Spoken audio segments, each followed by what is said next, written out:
Bakunzi ba televiziyo Isanganiro kaze murano makuru muri migwi Kirundi igenekezo rya 10 kwezi kw'icumi na rimwe umwaka wa 2021 tuyahera ku ngingo ziyagize. Ingoro y'umukuru w'igihugu igiye kuzokubakwa ku mugwa mukuru wa politike Igitega. Ivyo bikorwa bikazotanguzwa n'urumuri rw'amahoro rugiye kuzoba ku ncuro ya 15. Na itegeko rigenga ibidukikije riheruka guhinyanyurwa kugira ngo rijane n'ibihe. Zimwe mu ngorane zari zihanze ryahahura mu kwerekana aho uburyo bukingira ibidukikije buva. Idonido ryano makuru ni mukanya sangwe ikaze.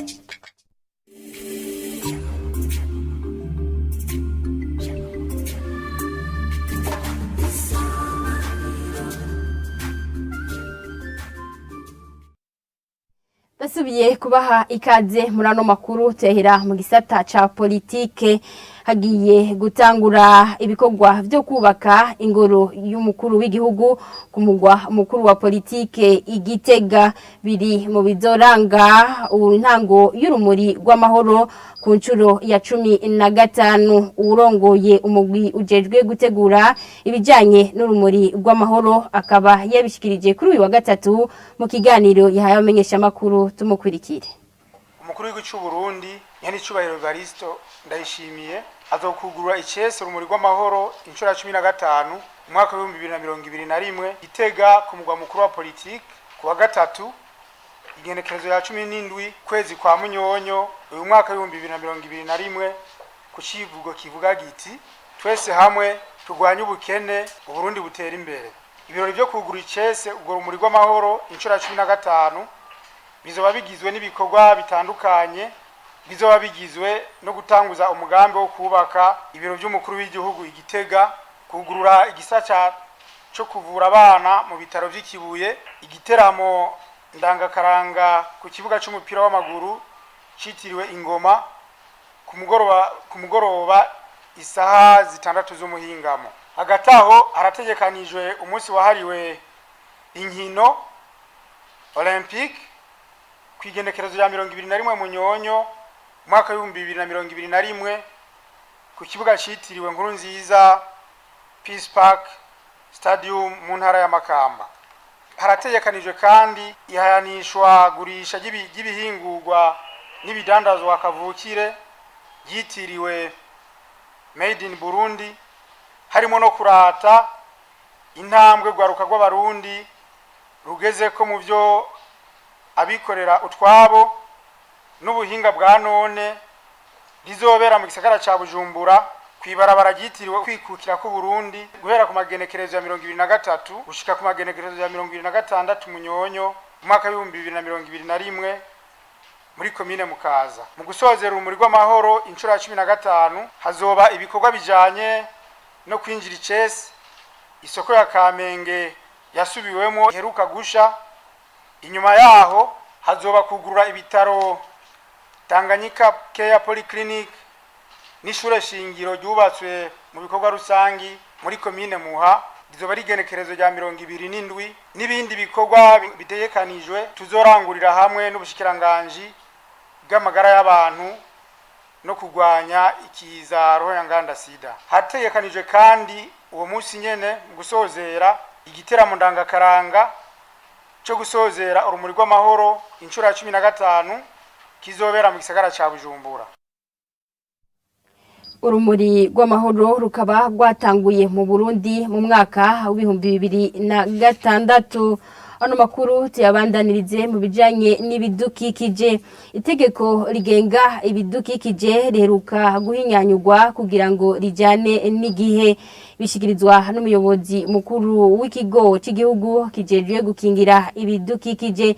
Bimwe mu vyari bihanze itegeko rya kera ryo mu mwaka w'2000 ngo nukwerekana aho uburyo bufasha mu gukingira ibidukikije buva. Tumukurikire. Itegeko nyamukuru ryo gukingira ibidukikije ryitwa mu kinyamazuru Code de l'environnement riheruka guhinyanyurwa kuko yari itegeko ryari ryagiyeho mwaka w'ibihumbi bibiri, ariko tumaze kurica hirya no hino twasanze kuva mu mwaka kuva ku mwaka w'ibihumbi bibiri gushika mwaka w'2021 hari ibintu byinshi byari bimaze guhinduka. Arico gituma twari twaciye dusaba yuko ryohinyanyurwa kugira rijane n'ibihe. Aha twovuga ibintu bikuru byatumye dusaba ko ryohinyanyurwa, nuko twasanze ko hariho ingino ngenderwa ko nshasha two kwisunga mu gutunganya ibidukikije, hakaboneka neza uruhara rw'abene gihugu mu itunganyo ry'ibidukikije no kubamenyesha akamaro kavyo. Haro kandi izindi ngenderwa ko twakozojamo zo gukingira no gukinga impanuka. Haro kandi izindi ngenderwa ko zo kurihisha uwo wese yononye ibidukikije, kuko bwa mbere umuntu yonye ibidukikije wamengo nibisanzwe, muga muri no tegeko rishasha twabonye yuko muri yone ibidukikije ategerezwa kurihisha. Haro kandi izindi ngingo zijanye n'iterambere rirama. Muri ko muraraba ubu turavye mu gihugu cy'u Burundi hari inyubako nyinshi ziriko zirubakwa, haba zijanye n'amazu, zijanye n'amabarabara, izijanye n'amahinguriro.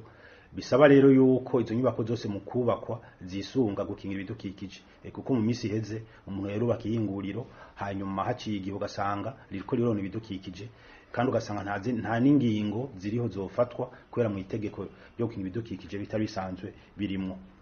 Haro kandi n'ikindi twari twabonye uruhara rw'inzego zimwe mu gutunganya ibidukikije. Aha twovuga nk'inzego zijeje gukingira ibidukikije, intwaro mu ntara cyangwa mu makomine hamwe n'abigenga. Itegeko ryo mu bihumbi bibiri ntigerekana ibitegekanijwe mu bijanye n'ingaruka mbi y'ikoresho y'ibidukikije. Ikindi kandi nta ngingo zijanye no gukinga no gusubiza ibintu mu buryo bitewe n'itosekazwa ry'ibidukikije n'uwo bibazwa igihe ibidukikije bihungabanye. Nk'icyo ni karagahaze. Ikindi kandi muri gitabo ca kera nta ngingo zijanye no guhangana n'ihindagurika ry'ibihe no gukinga impanuka hamwe n'ibiza. Ikindi kandi nta muri cya gitabo ca kera nta ngingo zijanye no kwerekana ukuntu uburyo bwo gukingira ibidukikije aho buzova. Ni nayo ntambamye nyamukuru twabonye, kuko iyo habayeho itegeko ntibategekanywe aho uburyo buzova kugira iryo tegeko ije mu ngiro, usanga ari intambamye. Iryo tegeko ko nabivuze ni itegeko riri muri rusangi. Turiko turategura izindi ngingo mperekeza. Mugabe turavye uko aho igihugu kigeze, turavye aho isi igeze, turabona yuko rino tegeko rishasha rizoza rizana karusho ku gukingira ibidukikije mu Burundi.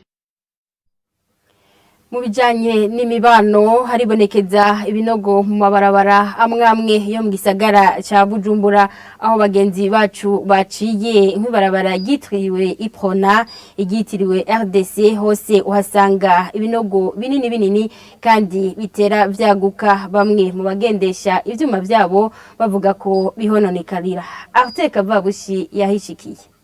Ambere twaciye hibonekeza ivyo binogo ni kwibarabara Avenue de la RDC hafi y'ishure Independante, aho rihurira na Boulevard de l'Iprona. Hari kinogo kitazibiye kirekire. Winjiye naho mwibarabara Boulevard de l'Iprona ukatuduga ahahora ibiro vy'umukuru w'igihugu, naho nyene hari kinogo ku ruhande rumwe rw'ibarabara, bigatuma uruja n'uruza rugorana n'imiduga igahakwa kugongana kubera gushaka gukwepa ivyo binogo. Umwe mu batembereza imodoka zunguruza abantu taxi avuga ko ivyo binogo bibateza ingorane nk'amasanganya canke ivyuma vyabo bihononekarira.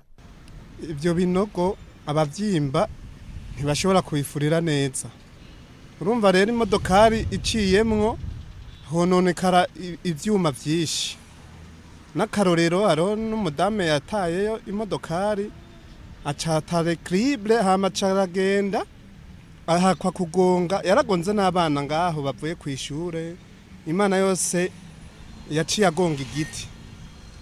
abantu benshi bama babitayemwo amapine agatoboka n'ingaruka nyinshi cyane gose z'imodokari.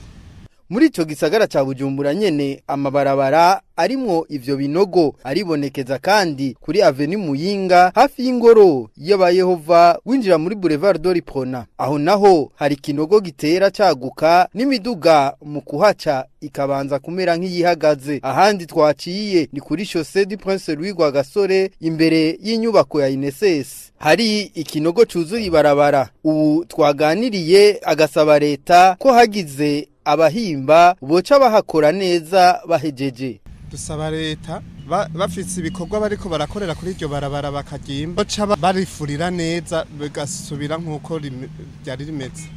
Tukaba twarondeye umuyobozi mukuru w'ikigo cy'igihugu gikora amabarabara ariko tukaba tutaramuronka. Tugushimire Arte Kavabushi mu bijanye n'ubudandaji imifuko irenga 40 y'isima amaritiro 60 y'igitoro nivyo vyafatiwe mu gisagara ca Gitega ku muhingamo wo kuri uyu wa gatatu bikaba vyariko bigurishwa mu buryo bwa magendu n'inkuru twateguriwe na mugenzi wacu Fidel Antoine Sabimana. Habiyo sima ndetse n'ivyo bitoro byose vyafatiwe musi y'isoko nkuru ya Gitega ahafatiwe imifuko 48 y'isima yingurwa n'ishirahamwe Buseko umufuko umwe ukaba wagurishwa ibihumbi 40. Serge Sabukunze umuhanuzi wa buramatari wa Gitega ajejwe iby'ubutunzi avuga ko abafashwe bacibwa amande nkuko amategeko asanzwe abitegekanya ni kuvuga yuko umuntu ariko araduza ibiciro hari amande yasanzwe yarategekanijwe kuva ku bihumbi 500 gushika ku miliyoni 5. Rero bivanye n'ivyo twabafatanye aba badandaza babiri duhejeje kubaca amande angana umiliyoni n'inusu. Hanyuma ibi navyo nk'isima yafashwe izoheza ije gukora ibikorwa vy'iterambere rusangi nko kubaka amavuriro cyo kubaka amashure. Hanyuma ibijanye navyo n'ibitoro bizoheza bihabwe umugwi w'intara ujejwe uvy'umutekano kuko rero abasanzwe bakurikirana umutekano ku munsi kugira ngo bize bikoreshwe. Uwafatanywe isima yaciwe amande angana n'umiliyoni w'amafaranga y'amarundi nawe w'ibitoro yaciwe amande angana n'ibihumbi 500. Serge Sabukunze akababazwa no kubona ibidandazwa vya fraude ng'isima n'ibitoro binyegezwa mu bubiko bw'ibindi bidandazwa vy'ibifungurwa nk'ibiharage n'umuceri ivyo avuga ko bishobora kubangamira amagara y'abantu. Nkuko twabibonye twasanze isima ibitoro bisanzwe bibitse hamwe n'ibifungurwa tugiye gusaba rero abasanzwe bajeje gukurikirana ibijanye n'isuku canke ibijanye no gukurikirana ivyo abantu bihereza na cyane cyane mu magara y'abantu kugira ngo nabo badufashe rugamba rwa twese kugira ngo dushobore kugwanya twongere turandurane n'imizi ububisha buriko buribonekeza. Ngendakumana Patrice aserukira abadandaza bo mu ntara ya Gitega asaba abadandaza kuvamvanura n'ingendo y'amagendo. Ibi rero bibaye no munsi navyo si vyiza cyane gose urumva no mubaro ntangere kuko hitwa basigurira tukababwira duti nibaze barakora ibintu biri ku murongo kugira ngo nabe n'igihugu nabo bagure ibintu bimeze neza kandi ibintu bigende neza. Urumva nk'umuntu aciwe amande hanyuma ugasanga nivyo yaguze navyo nibibayeseze urumva ko aba hahombeye cyane gose bikomeye kuza turabasigurira nuko rero bo biheba kintu no bahanura. Warongoye abadandaza yibutsaho bose bagishaka amaronko menshi muri magendu ko mu bihe vya none badashobora gutera imbere. Arakoze mugenzi wacu Fidel Antoine Sabimana. Ano makuru tuyasoderereye mu yavugwa mu makungu. Igihugu ca Polonye cyatanguje kuri uyu wa gatatu umukwabu kubimukira kubarundanye ku rubibe ico gihugu gihana n'Uburusiya mu gihe umurindi wo kugerageza kujabuka imbibe bandanya ubamwishi abashika 50 bakaba bafashwe. Uburusiya bukaba bwagirizwa kubigiramwo uruhara. Inkuru y'abagenzi bacu ba Eho News twayitegura na mugenzi wacu Raisa Liyane inamahoro. L'Union européenne s'apprête à imposer de nouvelles sanctions. Umuryango w'ubumwe bwa Buraya uriko witegurira gufatira ibihano Bielorusiya. Iyo ngingo izofatwa kuri uyu wa mbere mu nama y'abashikiranganje bajejwe imigenderanire n'ibindi bihugu. Bruxelles yagiriza president wa Bielorusiya Alexander Lukashenko kugira uruhara mu kwegeranya bimukira ku mupaka w'ico gihugu na Pologne kugira ngo bahungabanye umuryango w'ubumwe bwa Buraya.